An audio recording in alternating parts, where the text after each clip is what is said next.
What is cut health?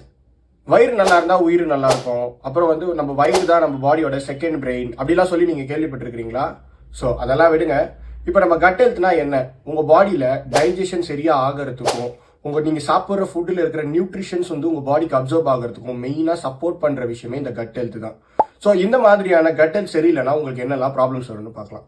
First விஷயம், acidity, gastric, இன்டைஜஷன், constipation இதெல்லாமே வரதுக்கு மெயின் ரீசன் இந்த கட் ஹெல்த் சரியில்லாதனால தான் சொல்றாங்க.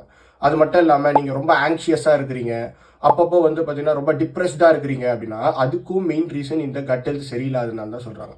ஸோ அப்போ என்னோட கட் ஹெல்த்தை நீங்கள் ப்ரொடெக்ட் பண்ணிக்கிறதுக்கு நீங்கள் என்ன பண்ணணும் அப்படின்னு கேட்டிங்கன்னா, ஃபர்ஸ்ட் விஷயம் ஆப்வியஸாக உங்கள் ஃபுட் ஹேபிட்ஸ் தான் சேஞ்ச் பண்ணணும். அதில் முக்கியமாக உங்கள் ஃபுட்டில் ஃபைபர், ப்ரீபயோட்டிக்ஸ் அண்ட் ப்ரோபயோட்டிக்ஸ் இருக்கிற மாதிரி பார்த்துக்கணும். ஃபார் எக்ஸாம்பிள் இந்த வெஜிடபிள்ஸ், ஃப்ரூட்ஸ் இதில் எல்லாத்துலேயுமே வந்து பார்த்தீங்கன்னா ஃபைபர்ஸ் வந்து பார்த்தீங்கன்னா பிளென்ட்டியாக இருக்கும்.